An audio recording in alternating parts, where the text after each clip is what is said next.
Nós estamos em uma série. Estamos em uma série de mensagens. E hoje nós vamos dando continuidade com o tema Bendita Esperança. Temos falado nas últimas semanas, nas últimas 3, 4 semanas, já me perdi. Mas nós temos falado a respeito da esperança cristã. E não somente da esperança em um sentido futuro, mas nós entendermos todo o plano de Deus, aquilo que Deus está realizando nos séculos passados, aquilo que Deus está realizando desde a eternidade passada, aquilo que Ele está realizando agora, e aquilo que Ele ainda fará nesse contexto da esperança. Falamos em um primeiro momento do que é essa esperança, dos pontos que tocam, a respeito das realidades que Deus ainda irá fazer no dia do Senhor, mas nós falamos bastante a respeito do passado. No que nós construímos até aqui nessa série, nós falamos muito a respeito daquilo que Deus já fez, daquilo que Deus já construiu, mas realidades que apontam para o agora e para o futuro. Falamos a respeito das alianças, falamos de alguns personagens que Deus usou eles, se aliançou com eles e estabeleceu esse plano por meio da vida deles. Falamos de Noé, falamos de Abraão, falamos de Davi. Poderíamos muito bem falar de Moisés, poderíamos muito bem falar de Daniel, personagens que são muito alinhados com a realidade escatológica da bendita esperança. Mas eu quis falar apenas desses três, e hoje nós entramos em uma nova fase dessa série. Falaremos um pouco do agora. Olhamos esse plano que se iniciou no passado, e agora nós vamos olhar um pouco para a nossa posição no agora. Quando nós falamos da bendita esperança, quando nós falamos do plano eterno de Deus, e quando nós olhamos essa construção, essa costura que nós fizemos desde o passado até agora, e quando nós chegamos no hoje, nós temos uma percepção da parte de Deus. E essa percepção é de que a bendita esperança, e eu vou dar uma paradinha aqui só para pedir com muito favor que os irmãos fiquem bastante silenciados. Nós estamos num número bem interessante hoje, então peço que não haja tanta movimentação e tanta conversa, porque senão a gente vai se dispersando aqui. Amém? Quando nós chegamos nesse agora da bendita esperança, nós somos tomados ou conduzidos a um senso de propósito. O que eu vou falar hoje aqui com você, no que diz respeito à bendita esperança, a toda essa construção, eu esqueci de falar, mas se você não ouviu alguma das mensagens, eu fortemente te indico, irmão. E todas elas estão lá nas nossas plataformas digitais, ou no YouTube, ou no Spotify. Tá tudo lá bonitinho, caprichado, não deixe de ouvir. Entenda essa questão do plano de Deus e daquilo que nós temos construído nesses dias. Mas quando nós chegamos no agora, que nós vamos ministrar hoje, nas próximas semanas, nós somos fortemente levados pelo Espírito a um senso de propósito. Amém ou não? Quando nós olhamos para aquilo que nós vamos construir nessa noite, nós entendemos que não existe crente sem propósito. Nós vivemos numa geração que existe uma grande busca e uma grande ansiedade por propósito. Eu quero saber o que Deus quer de mim. Quem aqui já fez essa oração? Se você hoje ouvir bem essa mensagem com bastante atenção, talvez você não faça mais essa oração, talvez em momentos muito oportunos, muito específicos, mas a genérica você não faz mais. Porque o que Deus quer de mim e de você, o que Deus espera de mim e de você, é claramente explícito nas Escrituras. E está dentro do plano daquilo que Ele está fazendo ao longo das eras. A falta de propósito, a falta de entendimento daquilo que a minha vida serve, não condiz com um crente bíblico. Porque um crente bíblico sabe exatamente aquilo que ele está envolvido. E esse é o nosso trabalho aqui. Talvez você fale, cara, eu não estou dentro desse grupo que sabe. Mas essa noite, e nessa série, e nessas mensagens, naquilo que nós temos tentado trazer da parte de Deus, você consegue ter essa percepção. O que nós vamos falar hoje, dentro desse agora, nós falamos de alianças passadas, e tem uma aliança dentro das alianças de Deus, a qual nós não vamos falar com muita profundidade, mas essa mensagem de hoje, ela fala muito dessa aliança, que é aquilo que nós conhecemos como a nova aliança. A aliança que nós temos no sangue de Jesus, que nos coloca dentro de uma nova realidade. E essa realidade a qual nós somos inseridos, ela nos conduz para uma missão. Repita assim comigo, missão. O que nós vamos falar hoje é a respeito da missão da igreja. Eu dei um título para essa série, eu não me lembro, Um Povo com uma Missão, foi esse o nome que eu dei. Mas para ficar bem claro para você, nós vamos falar hoje aqui sobre a missão da igreja. O porquê que você está aqui hoje. O porquê que nós estamos aqui. Qual é a expectativa que Deus tem em mim e em você.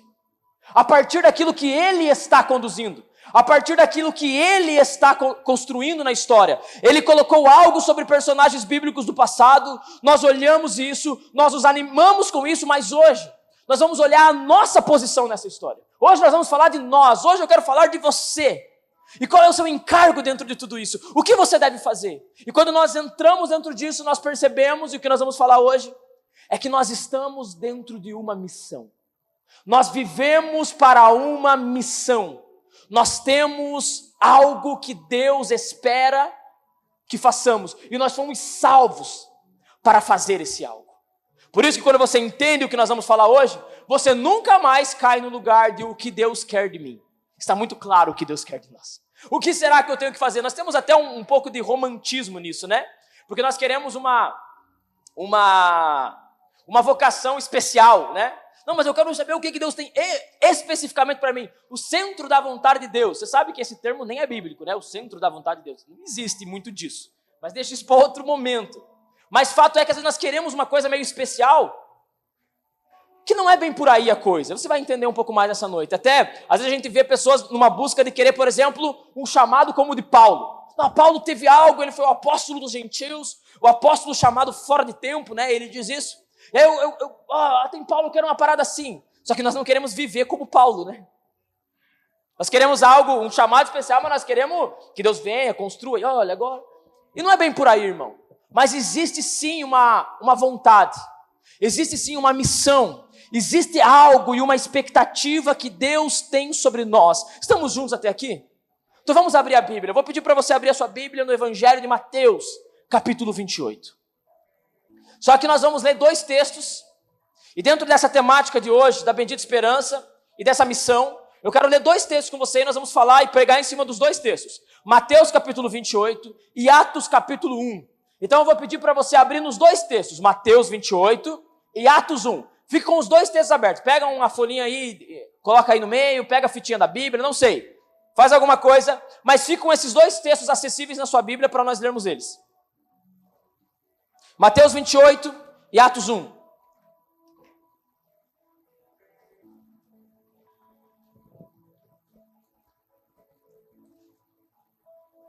Amém? Quem achou diz, eu amo a Bíblia. Glória a Deus. Vamos fazer uma oração? Feche seus olhos. Pai, nós damos graça pela Tua palavra. Nós damos graça, a Deus, pela igreja. Nós damos graça pelo dia do Senhor. Pelo domingo que nós podemos nos reunirmos para Te adorarmos, para exaltarmos o Teu nome, para ouvirmos do Evangelho. Espírito Santo, eu peço que pela Tua infinita misericórdia para conosco, que o Senhor fale conosco nessa noite. Que o Senhor libere aqui a Tua voz e fale comigo, e fale com cada irmão, e fale com a Tua igreja. E, Pai, fale além de mim. Fale além daquilo que eu preparei, aquilo que eu posso falar. Fale, Espírito, aquilo que o nosso coração será alinhado à Tua vontade. Nos conduza nessa noite, Espírito. Derrame mais e mais da Tua presença nessa noite. Derrame mais e mais daquilo que o Senhor está falando, daquilo que o Senhor está fazendo. Derrame mais e mais a Tua vontade sobre nós. É o que nós Te pedimos, Deus. Em nome de Jesus. Amém. Amém? Estamos juntos? Vamos ler o texto? Primeiro Mateus 28, versículo 16. Diz assim: Os 11 discípulos partiram para a Galileia, para o monte que Jesus lhe havia designado. E quando viram Jesus, o adoraram, mas alguns duvidaram. Versículo 18, e aqui começa a ficar a parte importante para nós hoje. Jesus, aproximando-se, falou-lhes dizendo: Toda a autoridade me foi dada no céu e na terra. Portanto, vão. Repita assim comigo: vão. Ide. Bem paranaense. Ide. Não a dona Ide. O ide do Senhor. Repita assim comigo: ide. Vão e façam discípulos de todas as nações, batizando-os em nome do Pai, do Filho e do Espírito Santo, ensinando-os a guardar todas as coisas que eu tenho ordenado a vocês. E eis que eu estou com vocês todos os dias, até o fim dos tempos. Eita, que precioso. Atos capítulo 1, vamos lá. E aí não fecha Mateus, que daqui a pouco a gente vai voltar para lá. Atos 1, eu quero ler com você a partir do versículo 3.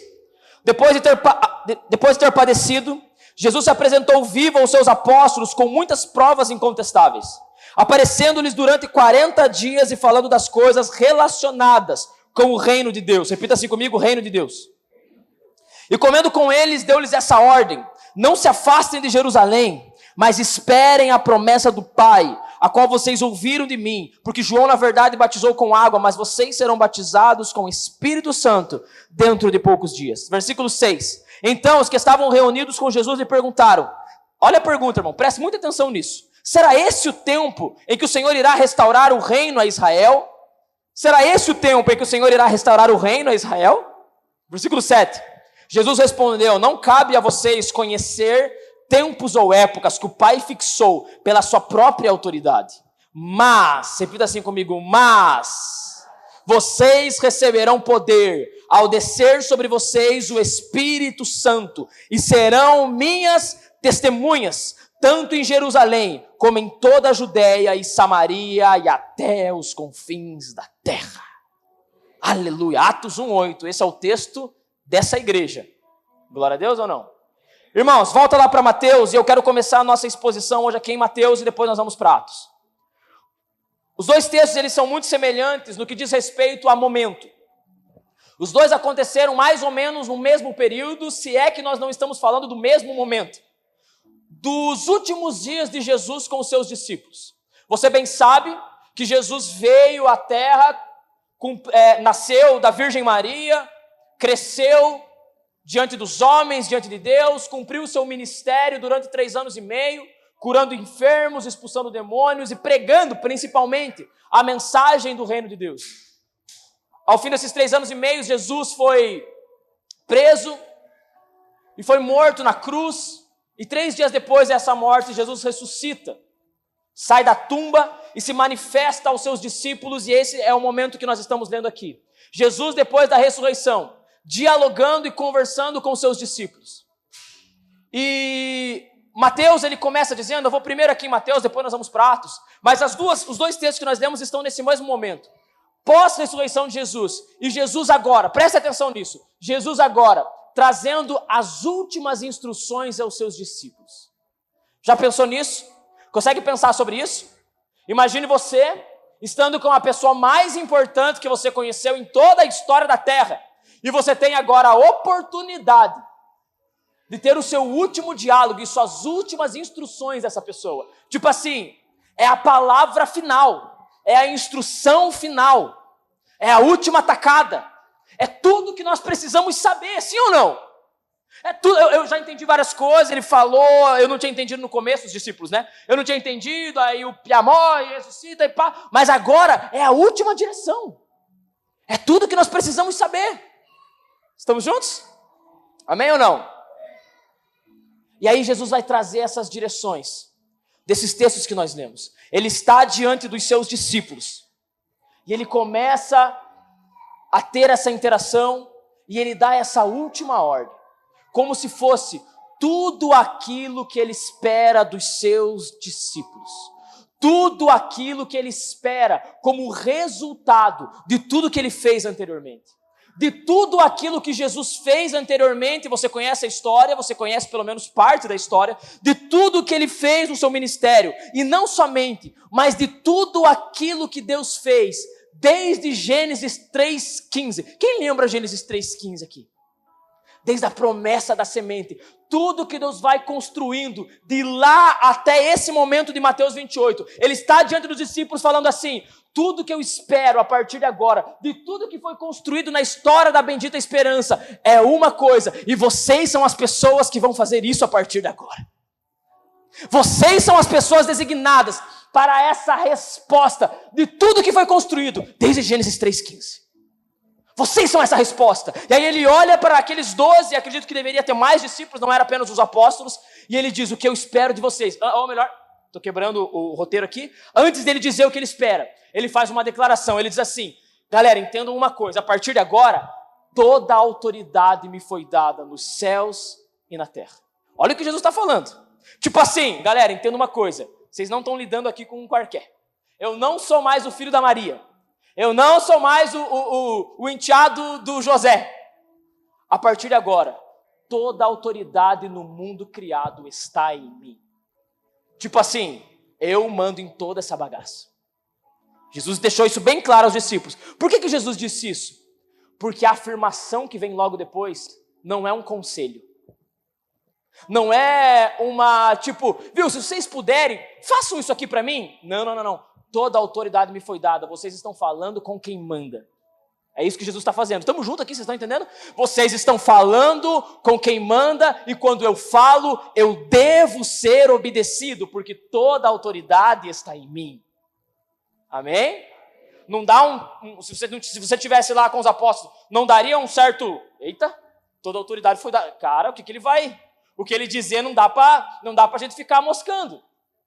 Não dá para a gente achar que a gente faz se a gente quiser, não dá. A gente precisa fazer. Por quê? Porque não é um conselho. Repita assim comigo, não é um conselho. É uma ordem. É uma ordem.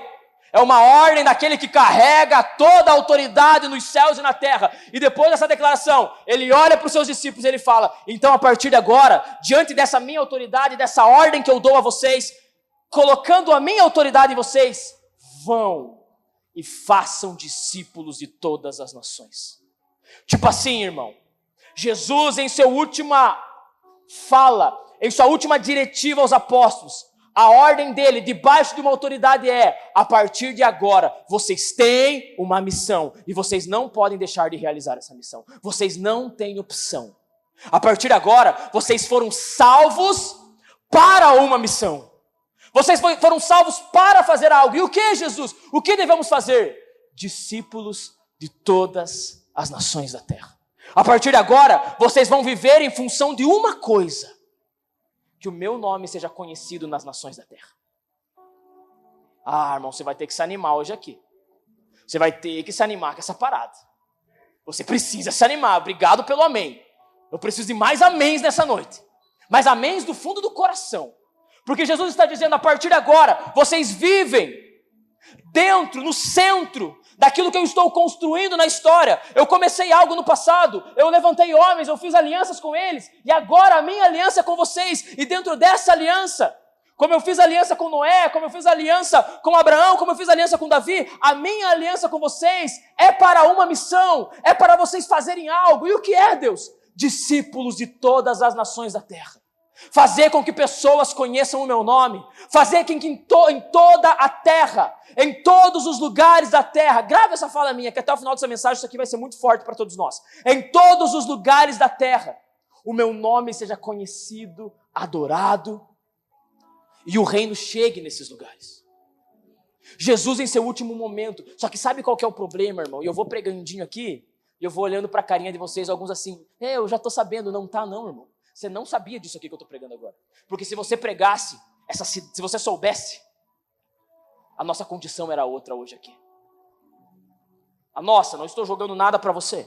Mas nós temos isso como um conselho de Deus. Não, eu sei, eu já estou sabendo. A gente tem que pregar o evangelho. Claro, eu sou um cristão não, irmão. Não é só que nós temos que pregar o evangelho. Vou trazer várias coisas hoje aqui. Mas o ponto primário nessa mensagem é que essa é a missão das nossas vidas. Essa é o objetivo daqueles que foram alcançados pela bendita esperança. Esse é o todo do porquê nós vivemos. Esse é o todo de porquê Deus nos alcançou, para que agora nós, como discípulos dele, façamos discípulos em todos os lugares que nós passamos. Irmão, grave algo ao seu coração. Você é um missionário. Você tem uma missão. Você não existe para cuidar da sua vidinha. Você não existe para fazer as suas coisas. Você existe e foi alcançado pelo Cristo ressurreto para uma missão: pregar o evangelho até os confins da terra. E isso é o todo da sua vida. Isso é o todo que Deus espera de você.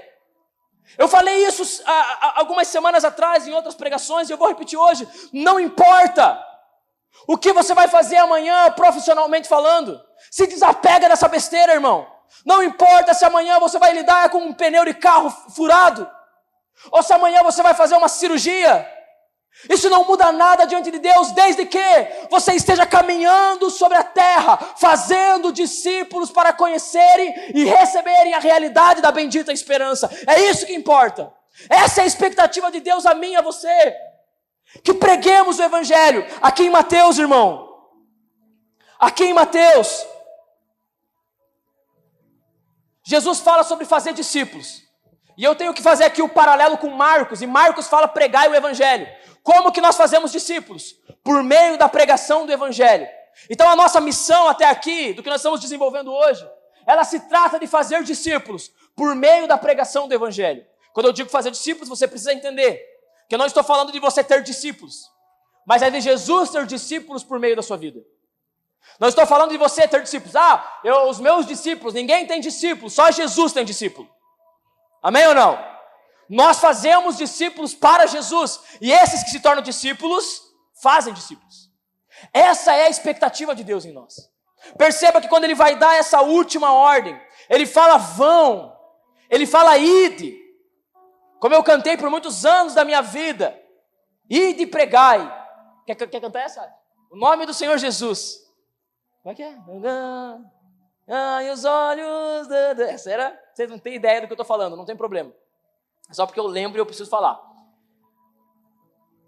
Ele diz, vão. Sabe algo que nós precisamos entender, irmão? A dinâmica da construção do plano de Deus é envio. Repita assim comigo, é envio. Deus trabalha construindo a bendita esperança por meio do envio. Quando você olha a história de tudo que nós estamos falando aqui, sabe o que você encontra? Deus envia o Filho. Amém? Diga amém. O Filho envia o Espírito, amém? E o Espírito envia a igreja. O Pai envia o Filho para o mundo. O Filho envia o Espírito para a igreja. E a igreja é enviada pelo Espírito a todas as nações da terra para fazer discípulos de Jesus. O que mais importa na sua vida, irmão amado, você tem feito discípulos para Jesus? Você tem pregado o Evangelho como Ele ordenou? Toda a autoridade me foi dada. Não é um conselho. Você não faz se você quer. Você tem feito isso da sua vida? Vão. Nós temos o conhecimento do ide. E lá em Marcos, Jesus diz, ide por todo mundo. E eu já disse outra vez aqui, mas não tem como falar disso sem repetir. Muitas vezes nós traduzimos esse texto como ide por todo mundo, ou vão por todo mundo. Como assim? Para eu pregar o Evangelho eu tenho que ir para algum lugar? Não. Quando Jesus ensina vão por todo mundo, o verbo ali que Jesus está usando é algo em movimento, tipo assim, indo. Não vão, mas indo, enquanto vocês vão pelo mundo. Tipo assim, enquanto vocês vivem a vida andando pelo mundo, cumpram a missão que eu designo vocês, preguem o Evangelho. Eu não estou falando aqui, irmão, sobre missões transculturais. Ainda que eu possa estar falando, mas não somente. Eu não estou falando aqui sobre um missionário que vai. Eu estou falando aqui que o desejo e a expectativa de Jesus em mim e você é que enquanto você vive a vida, você pregue o Evangelho e faça discípulos para Jesus. E tudo, escute isso, tudo que você tem, tudo que Deus te deu, tudo que você possui é ferramenta para você cumprir a missão de Deus. Tudo! Sabe por que você tem uma família? Sabe por que Deus deu para você uma família? Por causa da missão. Porque os seus filhos são flechas para a missão. O seu casamento é ferramenta de Deus para a missão. Ele não é para você ter uma vida feliz. Ainda que você vai ter uma vida feliz, porque não há alegria maior do que estar na missão de Deus, irmão. Sabia disso? Sabia disso? Não há nada de maior satisfação no coração humano do que estar alinhado com a história divina. Não há. Por exemplo, deixa eu mostrar uma coisa para você. Talvez essa pregação, por vários momentos, eu me pareça insensível, mas eu juro para você que eu não estou sendo insensível. Mas eu quero que você faça essa reflexão. Quem aqui já se encontrou em algum momento de vida de fé, que você fala, eu não estou sentindo Deus. Deus não está comigo. Não é pecado. Vamos lá. Eu não sinto, Deus não me escuta. Deus não está aqui. Sabe por quê? Pode ser outros motivos, eu sei. Mas normalmente é porque você não está na missão. E não sou eu que estou dizendo isso. Porque Jesus termina a comissão falando assim, eis que eu estou convosco todos os dias, até a consumação dos séculos. Eu pego você e eu envio você à igreja. Eu envio você, só que saiba de uma coisa, eu vou estar sempre do teu lado. Eu vou estar sempre junto com você. Eu vou estar sempre liberando estratégias, palavras, paixão, compaixão. Você nunca vai estar sozinho. Eu sempre vou estar com você. Por que eu me sinto só, pastor? Porque você não está na missão. Pode sentar, obrigado. Porque você não está na missão. Você está querendo viver uma vida para você. Você está querendo a presença. Lembra da presença de semana passada, irmão? Lembra? Você quer a presença para você. Tipo, que gostosinho. É gostosinho. A gente faz é legal. É prazeroso. Mas a presença da promessa é para a missão. É para nos levar a fazer aquilo que Deus quer. E quando você começa a fazer o que Deus quer, você nunca sente Ele longe, meu irmão. Você sempre consegue ouvir a voz dEle, ainda que você esteja triste. Triste você pode estar. Ainda que você esteja em dias ruins. Pode acontecer. Mas você sabe que Ele está ali, porque eis que eu estou convosco todos os dias até a consumação dos séculos. Você já viu aqueles vídeos de missionários no campo, transculturais? Pode ser até o cara que aqui no Brasil mesmo foi lá para alguma tribo. Já viu o vídeo deles? Você consegue ver tristeza neles? Já viu um vídeo de um missionário triste? Pô, cara, Deus o livre. Não é fácil. Ele traz problemas, às vezes ele chora por causa dos problemas, mas ele sempre termina a comunicação com um sorriso no rosto. Porque ele está cumprindo o maior ato de Deus na história da terra. A sua missão. Tudo que Deus te deu, eu falei da família. O seu dinheiro é por causa da missão de Deus. Todo o dinheiro que Deus está colocando nas suas mãos é por causa da missão dele. Não estou falando que você tem que dar tudo para a missão. A não ser que Deus fale com você, aí é você com Deus. Mas Ele te dá o sustento para que você se equipe, para que você tenha algum nível de qualidade de vida para a missão. Tudo que Deus colocou na sua vida, a igreja que Deus colocou na sua vida é para a missão. Se existe alguém aqui nessa noite que tem empresa, irmão, você tem uma empresa por causa da missão. Naquela empresa, Deus está colocando pessoas para que você pregue o evangelho para elas, para que elas se tornem discípulos de Jesus. Sabe quando você viaja, nós estamos chegando no final do ano, daqui a pouco os irmãos que Deus abençoa mais vão viajar, os que Deus abençoa menos vão ficar na Manuel Ribas, caminhandinha, tomando sorvete, coisa errada. Glória a Deus ou não? Glória a Deus! Não, brincadeiras à parte. Mas amanhã ou depois você vai viajar. Sabe por que você viaja, irmão? Por causa da missão. Primeira coisa, você viaja. E você é renovado quando você dá uma passeada, sim ou não? Por que você é renovado? Você descansa, você se anima, você volta às vezes mais... Por quê? Por causa da missão. Porque agora você tem gás novo para a missão de Deus. E outra, toda vez que você sai, indo pelo mundo, viajando, passeando ou qualquer outra coisa, você está indo cruzar com pessoas para pregar o evangelho a elas. Nunca parou para pensar? Nunca parou para olhar isso? Deus dando a oportunidade, às vezes, de você fazer uma viagem para o exterior. Por que será? Porque Ele quer que o seu evangelho chegue às nações da terra. E Ele chamou você. Ai, Davi, cada coisa no seu lugar. Não existe cada coisa no seu lugar, irmão. Nós somos integrais da missão. Nós somos integrais da missão. Nós vivemos para a missão. Deus deu a oportunidade de você fazer um passeio um pouquinho mais longe do que o costume. Por quê? Por que Ele te deu essa oportunidade? Porque você vai cruzar com pessoas para a missão. Irmão, desce lá. Desce aqui nas praias de Santa Catarina, que é o principal ponto de todo o Nanda Vitória, né? Você vai para lá, você só vê gente daqui. É quase a Manuel Ribas lá na Baixada Catarinense, né?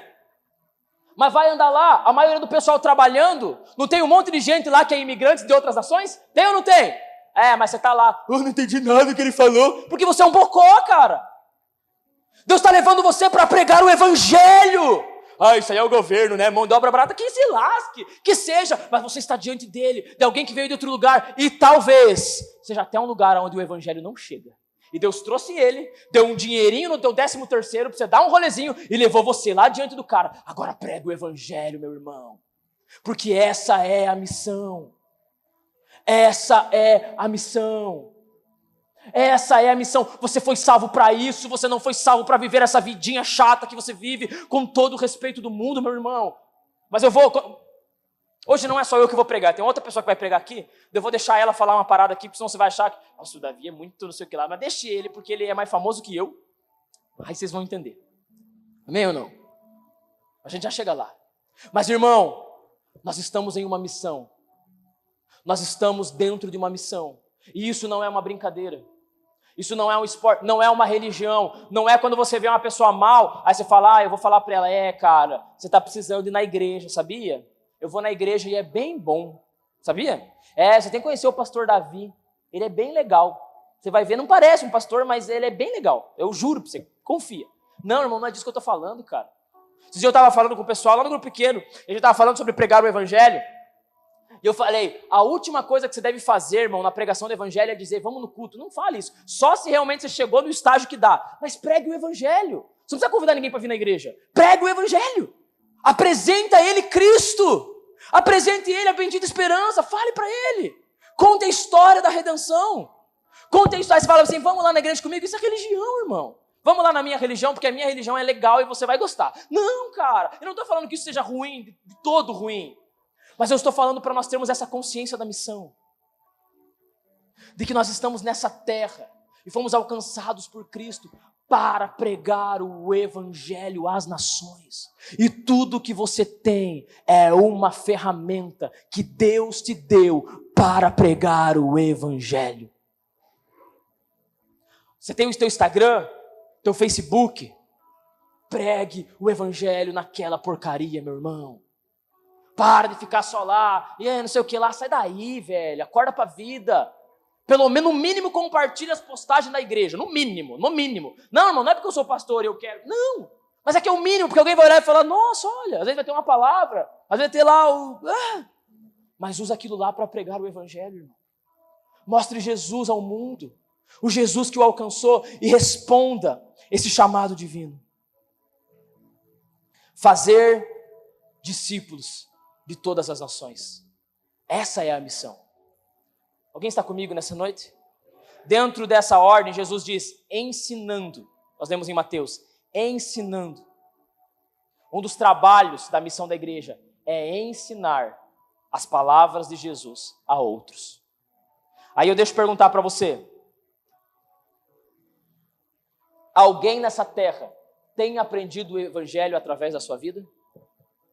Se não, se você não está pregando o evangelho, você está falhando. Você está pecando contra Deus, porque é uma ordem. É a missão que nós estamos inseridos. Se você está vivendo uma vida comum, se a tua vida é igual ao teu colega de trabalho, se o vocabulário é o mesmo, se a fala é o mesmo, se a agenda é a mesma, você está falido em Cristo. Em Cristo não, porque em Cristo ninguém é falido.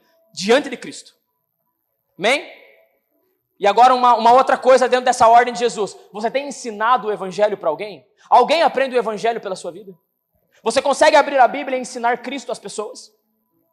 Isso é o envio de Jesus, nosso ao mundo. Nós estamos no mundo para pregar o evangelho, fazer discípulos e ensinar eles as palavras de Jesus. Existe alguém que aprende o evangelho pela sua vida? Não precisa responder. Mas isso é a reflexão que você tem que fazer nessa noite. Existe alguém que está ouvindo o evangelho por você? Essa palavra discipulado, nós vamos falar bastante dela no que vem. Bastante não, mas vamos falar mais. Amém? E eu com os demais pastores, nós vamos nos comprometer em capacitar você a isso. Mas desde já, você precisa ter no coração de que a vida cristã não é ouvir. Por isso que às vezes você fica aqui no culto tipo assim, porque você está só aqui recebendo, você está inchado, tá ligado? Obeso espiritual. Você precisa falar para alguém, cara. Você precisa contar para alguém. Você precisa sentar com alguém e falar, cara, deixa eu te contar uma história. Você tem que ter um estilo de vida, irmão, que gere pergunta em alguém. Ei, por quê? Ah, deixa eu te contar uma história. Deixa eu te falar sobre uma pessoa. Ele é lá da Judeia. É um cara, nasceu faz anos que ele nasceu, não sei o que lá. E aí você começa a transmitir. Essa pessoa ouve. Às vezes ela te dá mais uma abertura. E você começa a ensiná-la a respeito do evangelho. Pastor, mas eu não sei. Aí está um problema. Eu não sei ensinar. Se você ouvir e se apegar à palavra e estar aqui alinhado com tudo que nós temos construído aqui nessa igreja, você vai ter algo a falar para alguém a respeito de Jesus. Eu lembro até hoje um vídeo que a Sandra me manda. A Sandra me manda um monte de vídeo. Às vezes eu não vejo. Mas eu me lembro de um que ela me mandou e eu achei bem interessante. Que o cara falava que muitas pessoas dizem, né? Ah, eu não sei pregar. Aí ele começa a levantar perguntas sobre: me conte aonde você mora, me conte a sua história de vida, me conte sobre a sua profissão, me conte sobre o seu time de futebol, me conte sobre a sua série favorita, me conte sobre o seu filme favorito. Você vai saber falar. Por quê? Porque você está engajado com isso, porque você gosta disso. Você não sabe falar do evangelho porque você não gosta do evangelho e você não está no evangelho. A boca fala do que está cheio o coração. Já conheceu alguém chato em nome de Deus? Às vezes, ele é um religioso. Às vezes, ele só é um sem noção. Mas o coração dele está cheio do evangelho e ele precisa falar. Não, isso aqui não é bem assim, ó. Tá. Ninguém aguenta mais o cara. Mas a boca fala do que está cheio o coração. Às vezes, ele é um religioso. Mas às vezes, não. Amém ou não? Vocês estão comigo aqui? Irmão, nós estamos em uma missão. Jesus diz aos discípulos: vão pelo mundo. Preguem, façam discípulos, ensine eles, e eu estarei convosco. E aí batizem, e eu estarei convosco todos os dias. Aqui está a ordem de Jesus a nós. Eu quero olhar essa mesma ordem agora lá em Atos. Então vamos comigo em Atos 1, nós já lemos, e eu quero que você fique aberto, para caso eu citar alguma coisa, a gente já está com a Bíblia aberta. Mas eu vou só ir expondo aqui aquilo que a gente já leu. Assim como em Mateus, lá em Atos capítulo 1, Jesus está nos seus últimos dias com os discípulos. Só que aqui nós temos algumas informaçãozinhas a mais, que nos trazem algum entendimento. Vê lá. O contexto da conversa de Jesus com seus discípulos era um. Qual era o objetivo da conversa? Quem lembra? Pedi para você repetir. O reino. Todo aquele período que Jesus passa, da sua ressurreição até a sua ascensão, ele passa conversando com os discípulos sobre o reino. Ele está falando do reino. E aí ele vai falando do reino. E o que é o reino, irmão? O que é a mensagem do reino, senão tudo que nós falamos nos últimos domingos? Jesus estava falando com os discípulos a respeito de tudo aquilo que nós falamos nos últimos domingos. A história do reino, a construção e a manifestação dele no agora. Esse era o diálogo. Tanto que essa conversa gera uma pergunta. Que pergunta que é essa? Jesus está falando sobre o reino, ensinando eles, e aí um deles faz a pergunta: Jesus, então dentro de toda essa conversa, quando o reino será restaurado em Israel? Que pergunta é essa? O que significa essa pergunta? Sabe o que essa pergunta é? A pregação de domingo passado. A pergunta dos discípulos é: Jesus, quando que a promessa que você fez para Davi vai acontecer? Porque a gente não viu acontecer, Jesus. Ela não aconteceu, você veio, nós estamos, tá legal. Ninguém aqui está dizendo que está ruim. Ninguém aqui está dizendo que está errado. Mas aquilo que Deus disse a Davi, a terra prometida a Abraão, o trono de Davi estabelecido em Israel, esse nós não estamos vendo. Percebe? Você está conseguindo encontrar as conexões? Esse é o meu objetivo com você aqui. Está conseguindo encontrar as conexões de toda a história do que nós estamos construindo aqui? E aí dentro desse entendimento da bendita esperança, primeira coisa, Jesus não diz para eles que a pergunta é errada. Tipo assim, não vai ter essa restauração. Agora é outra coisa, essa resposta não existe. Ou seja, vai ter uma restauração do reino de Israel, a promessa a Davi vai acontecer. Porque Jesus não diz que não. Está pegando aqui? Ele não fala, não é bem por aí. Não, vai acontecer. Só que ele diz assim: agora, meus amados, não cabe a vocês saber os decretos de Deus, as datas que ele marcou. Jesus não está falando que você não deve se interessar por escatologia e pelo fim dos tempos. Não é isso que ele está falando. O que ele está falando é, os decretos e datas vocês não têm que saber. Não é encargo de vocês. O encargo de vocês é outro. Então vamos lá, irmão. Jesus, quando que vai acontecer a restauração de Israel? Cara, isso aí não é com vocês. Mas com vocês tem algo. Fiquem em Jerusalém. Não saiam de Jerusalém, porque vai acontecer algo. E esse algo vai ser aquilo que vocês devem estar envolvidos. O trabalho de vocês não é saber quando o reino de Israel será restaurado. Não é esse o trabalho. O trabalho de vocês é: fiquem em Jerusalém. Do alto, vocês vão ser revestidos de poder. E aí vocês serão minhas testemunhas. Tanto em Jerusalém, Judeia, Samaria, até os confins da terra.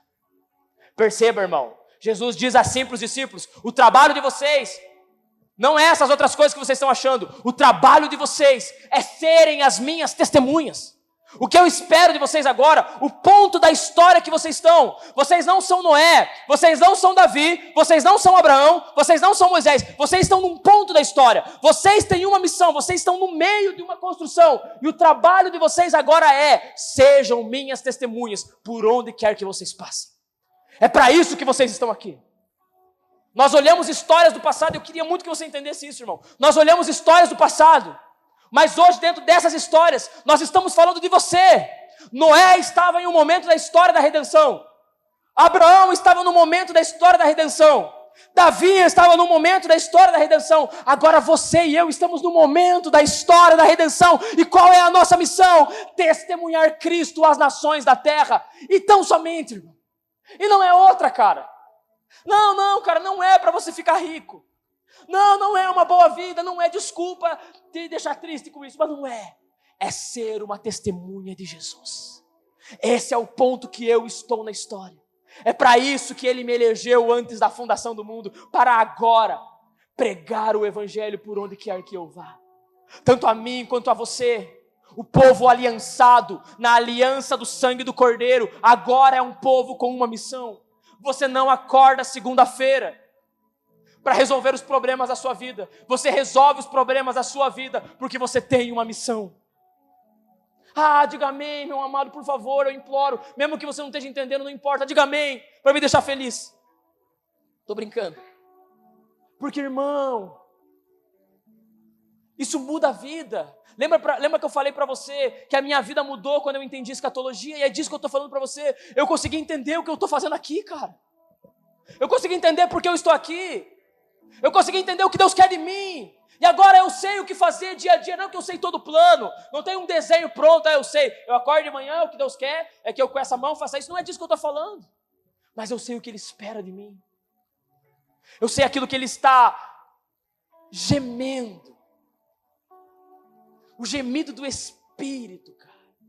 Que Paulo fala em Romanos 8. Existe um gemido para aqueles que entendem a mensagem do Evangelho. É um gemido da restauração. É um incômodo. Eu estava falando com uma pessoa esses dias. Eu estava falando para ela, eu falei, cara, vou falar uma coisa para você. A nossa igreja tem uma parada com as missões, cara. E eu não sei o que, eu não sei o que fazer. Estou abrindo meu coração para você, que eu falei para essa pessoa. Porque, cara, não pode, a gente nunca está satisfeito, cara. Irmão, isso aqui não é animador para nós. A igrejinha está cheia, bonito, legal. Cara, não é, parece que não é. Não que não seja, mas tem alguma coisa a mais, tem alguma coisa que tem que explodir desse lugar, para fora dessas portas, que Deus nos chamou para fazer. Irmão, desde o dia que eu pisei nessa igreja, não sei nem porque eu estou falando isso, mas vamos deixar Deus trabalhar. Desde o dia que eu pisei nessa igreja, sempre existe alguém nessa comunidade que tem um desejo de ser missionário. Sempre, em todos os anos que eu estive aqui. Eu fui um deles, mas não só eu. Até hoje tem. A gente não fala nada, a gente só faz o nosso aqui, aí a pessoa vem, cara, mas é que as nações, as missões, a mochila, a palavra. Nem fui eu que dei a palavra, né? Tá ligado? Por quê, irmão? Porque Deus tem uma expectativa na sua igreja. E a expectativa de Deus na sua igreja é que essa igreja cumpra a sua missão. E não viva uma vida banal. E não viva uma vida rasa. Trabalhar, comprar as coisinhas, criar os filhos, aposentar, vir na igreja. Não é isso, irmão. Desculpa se eu sou muito radical para você, mas é que quando eu olho o Evangelho e quando eu olho coisas que eu vou mostrar para você daqui a pouco, eu vejo que não é isso, cara. Não é isso que Deus espera de nós. Todos os homens que se aproximaram de Deus viveram uma missão intensa em Deus. Todos. Não teve um que se encontrou com o Senhor e não fez nada. E foi para casa para trabalhar, ganhar dinheiro e se aposentar nenhum. Até aquele mais desgraçado do Zaqueu, cobrador de impostos, o dia que Jesus jantou na casa dele, ele fala, Jesus, eu vou fazer alguma coisa para você, eu vou fazer alguma coisa com você, cara. O gadareno, o maior endemoniado que talvez existiu na história da terra, um homem que vivia como um bicho e abusava de pessoas da rua, Jesus encontrou com ele, Jesus libertou ele, Jesus salvou ele olhou para Jesus e falou, Jesus, me deixa aí com você, cara, eu quero pregar com você, eu quero viver essa parada. E Jesus deixou. Mas não com ele falou, vai para a tua cidade e pregue lá o Evangelho. Jesus o enviou, como Jesus enviou a mim e a você, como Jesus está enviando a mim e a você, todo domingo à noite, irmão, quando você sai das portas dessa igreja, é Deus pegando a sua igreja e enviando ela para o mundo. enviando ela para o mundo. Por isso, irmão, não saia para essa porta e comece a brigar com seu cônjuge, e comece a brigar com seus filhos. Não chegue no trabalho com cara de vaca. Saiba que toda vez que você sai daqui no domingo à noite, você está indo para o mundo pregar o evangelho. É um envio do Espírito. Jesus diz para vocês, nesse tempo, a missão de vocês é pregar o evangelho. Quem estava no GP na última quarta? Foi feita uma pergunta lá, não foi? Você está engajado com o que Deus está fazendo? Foi feito ou não foi? Foi? Eu acho que foi, talvez alguém escolheu não fazer, não tem problema. Foi feito em todos? Foi feito? E a gente até ficou discutindo sobre o que é isso. É um pouco constrangedora a pergunta, sim ou não? E aí a gente fica, tá, mas como será? O que eu tenho que fazer? E cá está a resposta. Você tem pregado o evangelho com aquilo que Deus deu a você? Irmão, tem irmãos aqui nessa comunidade de fé que nunca vão sair do Não da Vitória na vida. E eu não estou falando que você tem que sair. Eu estou falando que você tem que pregar o evangelho com tudo aquilo que Deus deu para você, aonde você está. Existem alguns que vão. Existem os que vão sair. Mas a missão é para todos nós aqui. E é para isso que nós somos salvos. Você não foi salvo para vir na igreja. E às vezes nem isso você consegue fazer. O que é muito triste. Mas você foi salvo para a missão do que Deus, irmão do céu. Você consegue imaginar uma parada assim? Pensa você, naquilo que você faz da vida. Pensa na sua profissão. E aí chega alguém, tipo o suprassumo da tua profissão. O cara que é o melhor. E ele chama você para uma parceria. Você consegue imaginar isso? Qual seria a sua reação? Cara, vem trabalhar comigo. Nós vamos trabalhar junto, naquilo que você faz. Qual seria a sua reação? A missão que eu estou pregando para você, irmão, é a missão de estar fazendo aquilo que Deus está fazendo na história da terra. E eu oro para que você compreenda isso. Eu estou falando para você de você estar fazendo o que Deus está fazendo, colocar a mão no que Deus está colocando, ser usado pelo Deus eterno. E às vezes, irmão, nós nos satisfazemos com qualquer coisinha da vida, um sucesso profissional, um relacionamento saudável, coisas triviais da vida nos empolgam, quando nós ouvimos a voz do Eterno dizendo, vão por todo mundo e preguem a minha mensagem, e eis que eu estou convosco todos os dias, até a consumação dos séculos. E isso não nos empolga. E isso para nós é uma pregação de domingo à noite. Hoje eu estava orando e eu até vim orar aqui na igreja, que eu não faço isso no domingo. Porque eu falei, Deus, que essa palavra seja o teu despertar para nós nesses dias. Que seja o teu derramar, que seja a tua direção, porque Senhor, e eu fiz essa oração, irmão, Senhor, eis-me aqui. Eu estou aqui, a minha família está aqui, Deus. O que você quiser eu faço, só me fala. E eu disse em teu nome, se você não gosta, me perdoe. Mas eu disse, Deus, essa igreja está aqui. O que você quiser nos pede que nós fazemos. Nós queremos anunciar o evangelho às nações. E eu não estou falando que nós não estamos fazendo, irmão. Isso aqui é a pregação do evangelho. Isso aqui é o ID, nós estamos ensinando. Amém? Então, também não estou falando que tudo que fazemos está desalinhado. Mas eu estou falando que existe uma porção do empoderamento do Espírito dada à igreja dele para a pregação do evangelho. Irmão, você tem sido uma testemunha. Eu fugi bastante do meu esboço aqui, mas deixa eu concluir com algumas coisas e nós já vamos para a parte final dessa mensagem. Eu tenho tempo, graças a Deus. Jesus traz a comissão dos seus discípulos serem testemunhas. E eu queria aqui que você pensasse sobre isso. Jesus diz que a partir do momento que o Espírito vem a nós, o empoderamento, nós nos tornamos testemunhas. Repita assim comigo, testemunha. E aqui está uma chave muito profunda do que Jesus está fazendo aqui em Atos capítulo 1. O que é uma testemunha?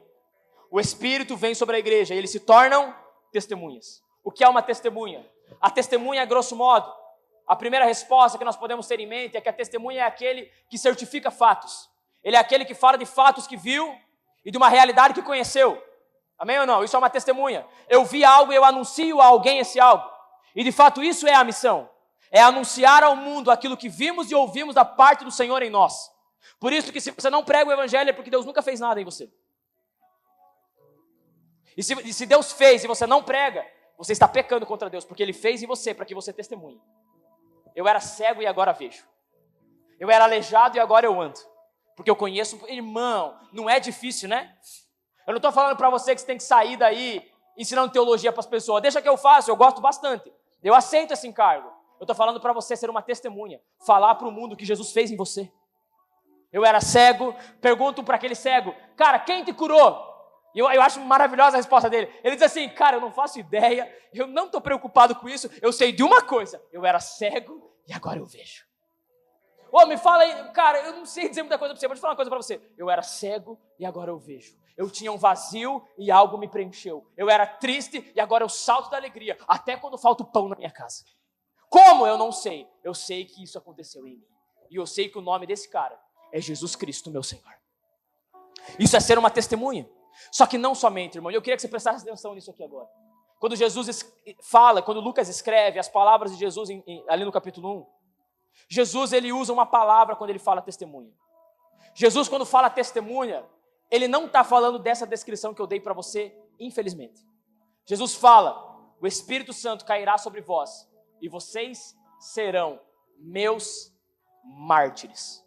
A palavra testemunha, usada em Atos 1, é a palavra grega mártires. E você deve saber, mas mesmo assim acho justo explicar, que essa palavra grega mártires, ela vem da palavra martírio. Ela vem daqueles que morrem pela missão.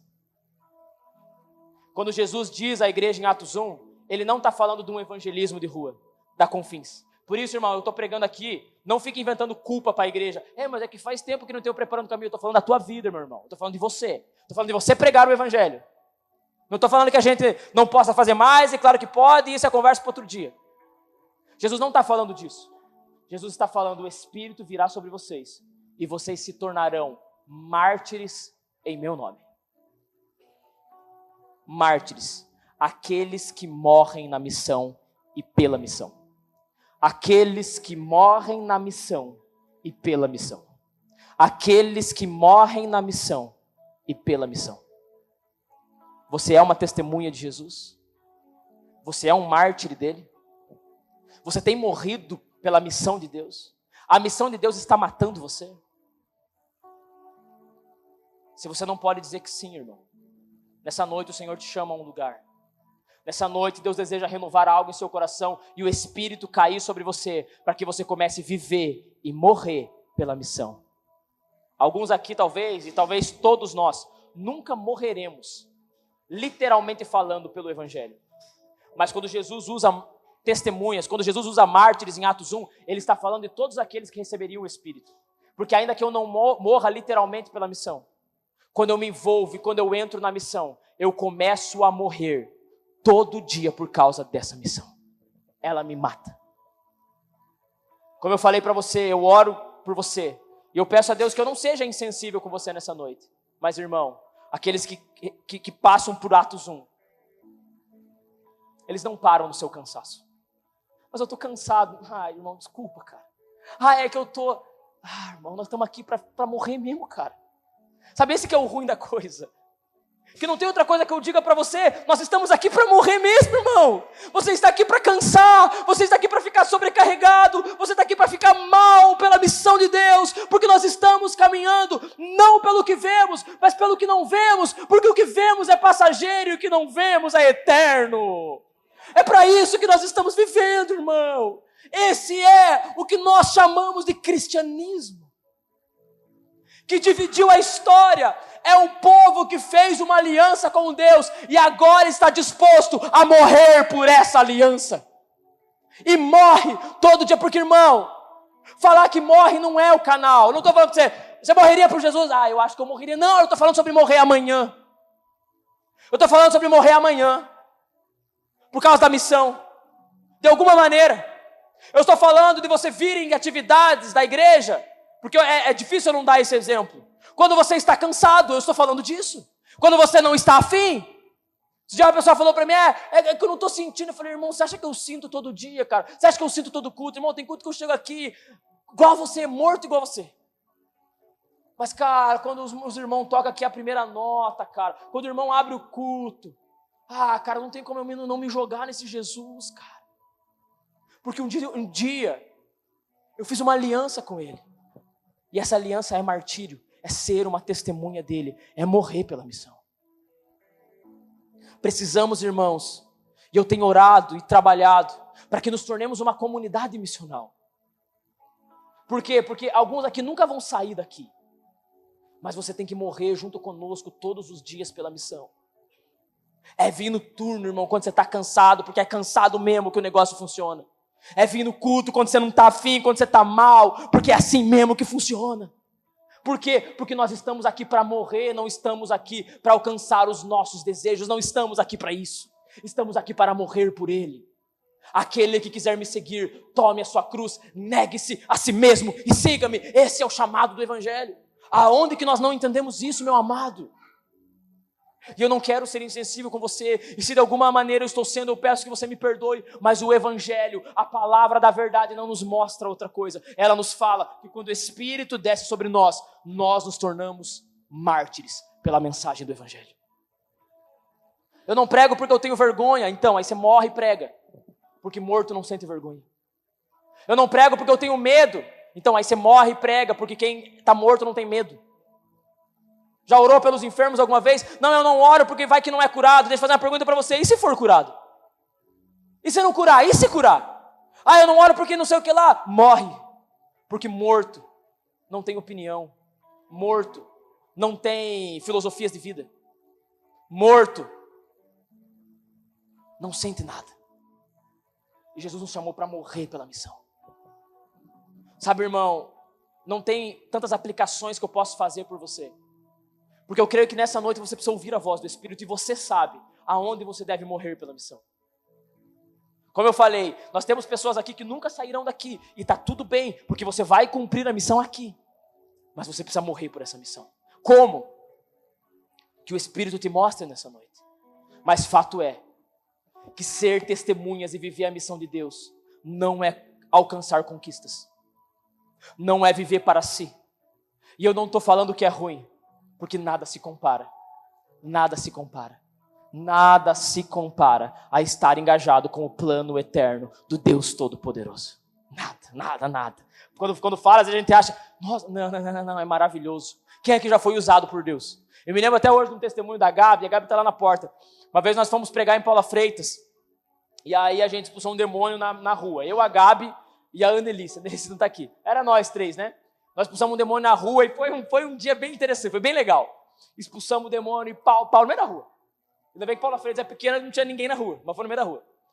E aí nós saímos, eu me lembro até hoje, a Gabi dizia, cara, como eu estou me sentindo cheia de Deus agora. Como eu estou me sentindo cheia. Eu falei, cara, é isso aí. Porque quando você é usado, quando você se engaja na missão, você é cheio do Espírito, você é cheio dessa realidade, porque não há nada melhor. Como cantava Ademar de Campos há 1 milhão de anos atrás, não existe nada melhor do que ser amigo de Deus. Não existe. Mas o chamado é martírio. Existe a dinâmica da missão. A dinâmica da missão é primeiro o Espírito e depois a missão. É primeiro o Espírito e depois a missão. Fiquem em Jerusalém, não saia. Recebam e vocês pregarão. Eu não vou falar muito sobre a dinâmica da missão, mas a gente vai pregar sobre oração aqui, quem sabe a gente cumpra um pouco disso. Mas a dinâmica da missão é primeiro o Espírito, depois a missão. É o Espírito que nos empodera para a missão.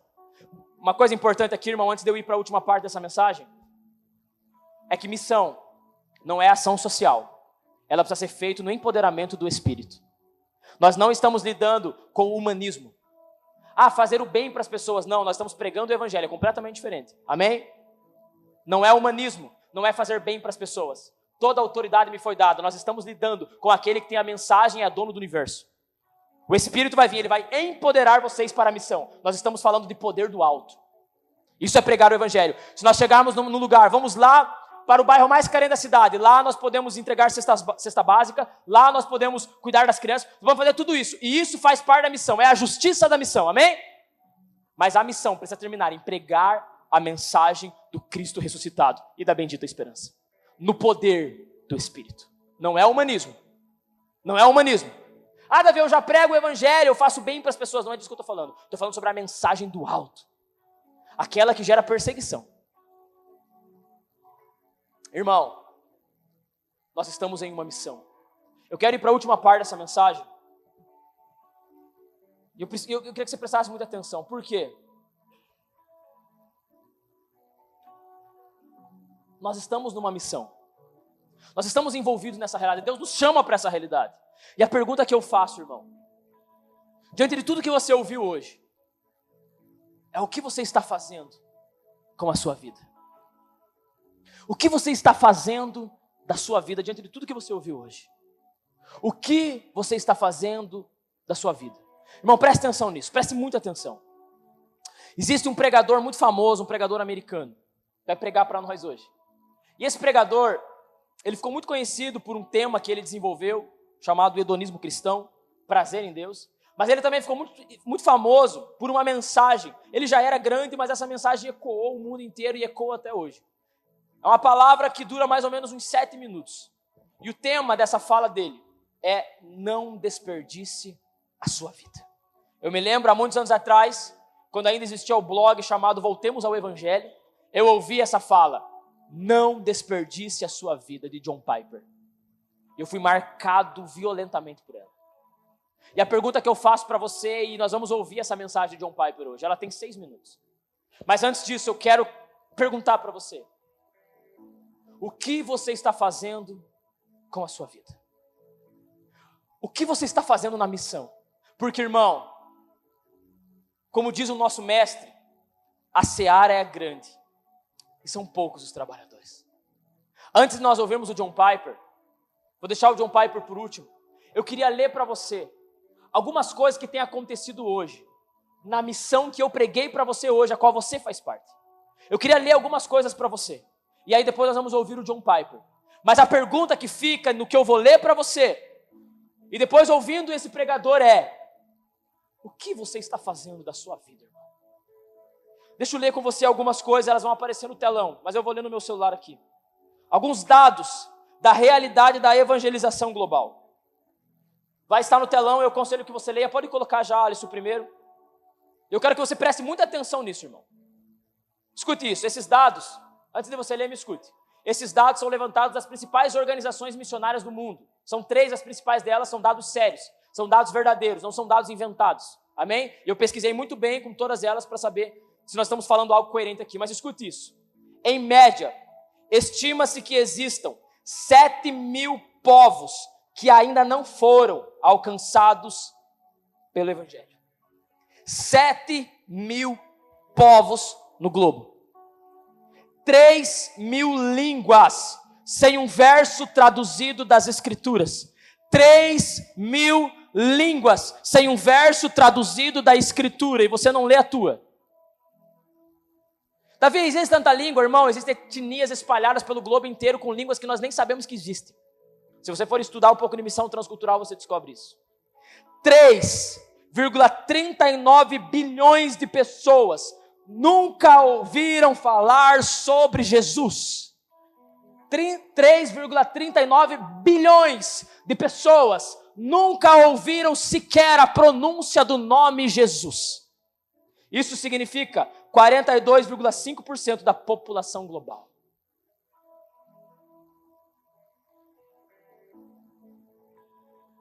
De acordo com a AMTB, Associação de Missões Transculturais no Brasil, existe cerca de 40, escute isso, irmão, 4.400 povos não alcançados no Brasil.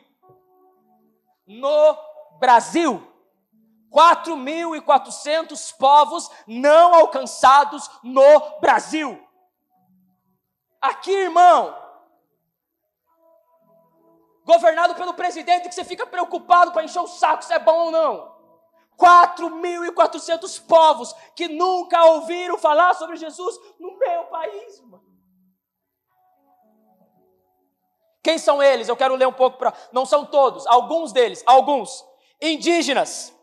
Existem 344 etnias no Brasil, com 181 línguas diferentes. 164 etnias são consideradas não alcançadas e 90 delas não têm nenhum engajamento na igreja. Predominância nas regiões norte e nordeste. 344 tribos indígenas não alcançadas no Brasil. 344. Ribeirinhos concentrados na bacia amazônica, com cerca, mas quando vem a notícia lá da Amazônia, você fica louco, posta, não sei o que lá, não sei o que lá. Agora isso aqui te importa? Concentrados na bacia amazônica com cerca de 37 mil comunidades, estima-se quase 1 milhão de ribeirinhos com pouco ou nenhum conhecimento de Jesus. 37 mil comunidades, 1 milhão de pessoas não tem sequer um conhecimento a respeito de Jesus. Do Jesus que você canta aqui, que eu canto aqui. E cantamos dormindo, porque achamos que a música está chata. Terceiro grupo que eu separei para você, ciganos.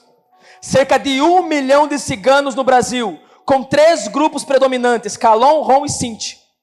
Pouco envolvimento missionário e apenas 1% da população cigana se declara crente. 1 milhão de ciganos. 1% apenas dos ciganos se declara crente em Cristo Jesus. E eles estão no Brasil. Quilombolas, comunidades de afrodescendentes em áreas remotas, principalmente na região nordeste. Existem 3.271 comunidades certificadas, mas estima-se que 2.000 dessas comunidades permanecem sem a presença da Igreja de Cristo. 2.000 comunidades quilombolas no Brasil.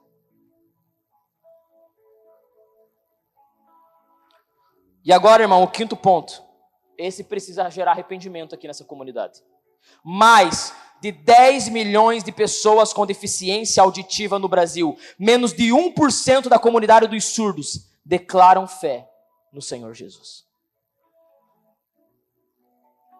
Que pecado que cometemos quando não demos continuidade com as aulas de Libras nessa comunidade, porque tínhamos coisa para fazer no sábado de sol. Ou eu estou forçando a barra? 1% da comunidade de surdos, eles estão em União da Vitória, irmão. Eles não estão na Ásia.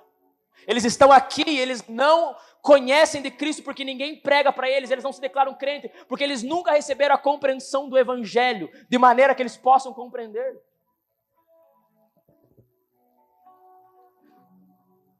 Escute esses dados. Quanto a igreja brasileira investe financeiramente em missões. E agora, se você tem o mínimo de cristianismo, você cai da cadeira de maneira drástica.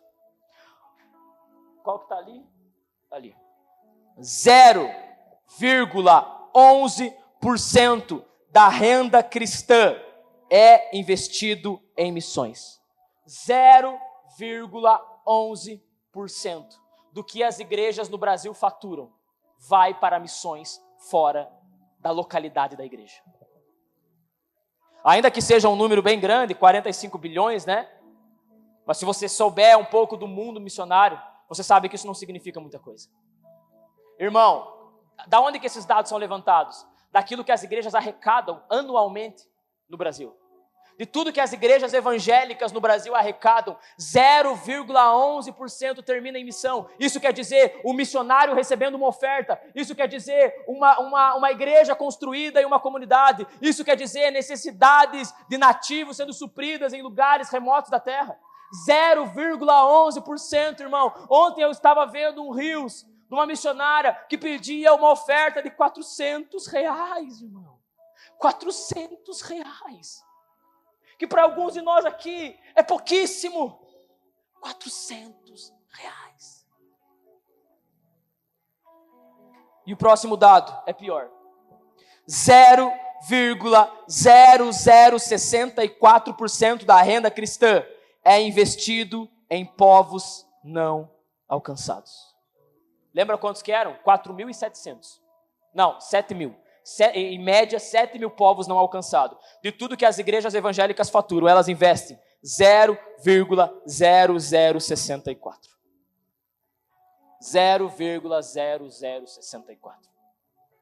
Para que o evangelho chegue aonde não chegou. Eu perdi uma parte da palavra, eu já vou ler mais algumas coisas. Mas uma das partes da mensagem aqui era que Jesus disse que o dia do Senhor, a bendita esperança, vai se manifestar no dia que o evangelho for pregado em todos os lugares da terra. Jesus, ele diz assim, haverá guerras e rumores de guerra. Daí sabe o que ele diz? E não é o fim. O problema é que o evangélico não lê a Bíblia, né? A história é uma bomba, tá acabando o mundo. Jesus diz, vai ter guerra, rumores de guerra, não é o fim. Mas ele diz assim, quando o evangelho do reino for pregado em todas as nações da terra, então virá o fim. Não fale de escatologia, irmão, se você não está enganjado com missões. Não, aí é só especulação, é só diversão, é só fictício. Deixa eu ler para você alguns dados da igreja perseguida. Eu preciso. De acordo com a lista mundial de perseguição 2024 das portas abertas, mais de 365 milhões de cristãos são perseguidos ao redor do mundo. 365 milhões. 4.998 cristãos foram mortos por sua fé em Jesus apenas no período de outubro de 22 a setembro de 23. Além disso, 14.766 igrejas e propriedades cristãs foram atacadas, um aumento de quase 600% em relação ao ano anterior. Irmão, 4.998 em um período de um ano significa mais ou menos 13 pessoas por dia morrem por causa da fé que você diz que tem. Desculpa, irmão, a firmeza, mas é a firmeza que eu coloco em mim.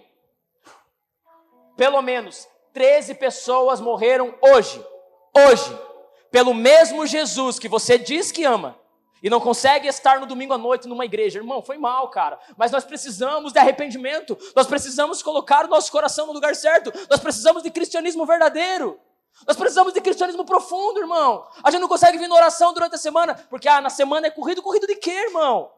Se você não trabalha naquele dia, desculpa, irmão, mas é porque quando nós olhamos que nesse exato momento existe uma mãe que vê o filho morrer pelo mesmo Jesus que eu prego no domingo à noite, e aí eu tenho preguiça de orar, as atividades da igreja estão cansativas, com todo respeito, com todo amor, porque eu amo você, nós precisamos nos converter ao evangelho de Jesus Cristo, que nos chama ao martírio.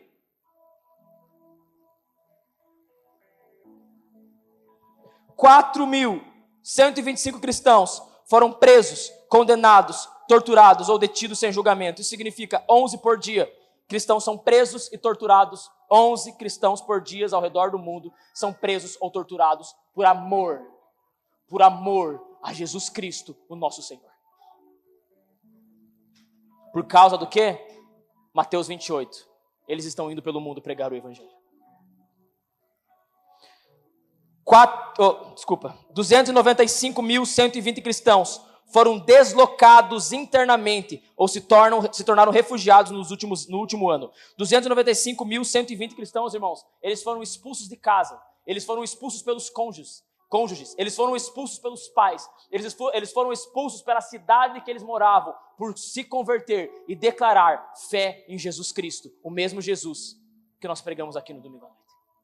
Eles ficaram na diáspora, eles foram jogados no mundo, porque eles não tinham mais família, eles não tinham mais casa, eles não tinham mais nada, porque eles decidiram amar Jesus Cristo e morrer por Ele. 295.120, isso está acontecendo agora, ao redor do mundo. A igreja subterrânea, já vou terminar, segura lá. A igreja subterrânea na Coreia do Norte, apesar da perseguição intensa, a igreja subterrânea na Coreia do Norte continua a crescer e a se espalhar. Muitos cristãos norte-coreanos enfrentam prisão, tortura e morte por sua fé. Irmãos, eles são presos na Coreia do Norte, presos, torturados e mortos. E sabe o que eles fazem semanalmente? Eles se reúnem. Escondido, subterraneamente, mas sabendo que eles podem ser pegos, mortos, torturados e assassinados ou jogados para fora do país. Sabe o que eles fazem? Eles fazem um culto toda semana. Se isso não mexer conosco, e eu não estou aqui para te emocionar. Eu estou aqui para mostrar o que Jesus falou. Porque talvez quando nós olhamos para nós aqui, nós não vemos do que Jesus falou em Mateus 28 e nem em Atos 1. Mas isso é aquilo que Jesus disse que aconteceria em Mateus 28 e em Atos 1. Pessoas começariam a viver morrendo pela missão de Deus. O alvo da vida era a missão de Deus. A igreja no Afeganistão, após tomada do poder de talibãs em 2021, a igreja no Afeganistão enfrenta uma perseguição intensa. No entanto, muitos cristãos afegãos continuam a se reunir em segredo e a compartilhar a mensagem de Jesus Cristo. 3. A igreja na Síria. Durante a guerra civil na Síria, a igreja síria enfrentou uma perseguição intensa. No entanto, muitos cristãos sírios continuam a se reunir e a compartilhar a mensagem de Jesus Cristo, mesmo em meio à guerra e à destruição. Eu não estou falando, e pode preparar o vídeo já? Eu não estou falando que você tem que morrer amanhã e largar o teu trabalho e chutar tudo e ficar bem louco na rua. Eu estou perguntando para você e para mim, a partir da mensagem do nosso Senhor e a partir do que o cristianismo está acontecendo ao redor do mundo, o que você está fazendo com a sua vida? Eu não estou falando isso para te emocionar, não é o meu trabalho, não é o meu objetivo. Eu estou falando isso para gerar em cada um de nós hoje consciência, o que você está fazendo com a sua vida. Sendo que hoje você pode sair e em qualquer esquina, com qualquer pessoa, pregar o evangelho de Jesus Cristo. Sendo que hoje nós temos todas as ferramentas. Sendo que hoje tudo está ao nosso dispor para cumprir aquilo que Jesus nos chamou para fazer. Sabe aquela história da mãe com o filho? Quando o filho não come a comida e a mãe fala, alguém está passando fome, e o filho fala, mas se eu comer eu não diminuo a fome deles. Isso pode ser a resposta da nossa carnalidade. Mas não é porque eles estão morrendo que... O que isso muda para mim? Muda que o mesmo sangue que corre neles corre em nós. E tudo que nós queremos é que a pregação seja boa para nós. Que tudo que nós queremos é que a vida dê certo. E tudo que eles querem é ser fiel a Jesus Cristo. Irmão, algo está errado conosco. Algo está errado com o nosso cristianismo. Algo está errado com a nossa vida. E nós precisamos fazer alguma coisa. Amém ou não? É só eu que... Você não tem que viver como eles. Você está em outro lugar. Mas a realidade do Ocidente tem matado a nossa fé. E o nosso cristianismo. E construído uma religião do bem-estar. Quando Jesus falou, o Espírito vai cair, vocês se tornarão mártires. Tem pessoa que vai embora do culto brabo porque eu falei coisas que ela não gosta. Nesse exato momento, uma mãe perde um filho por causa de Jesus. E você está brabo porque eu falei das coisas que você gosta da vida. Precisamos nos converter, irmão. Eu não estou querendo ser duro com você, eu estou querendo chamar você a um lugar. Porque um dia podemos chegar diante de Deus e tudo que temos a entregar são coisas que para Deus é inútil.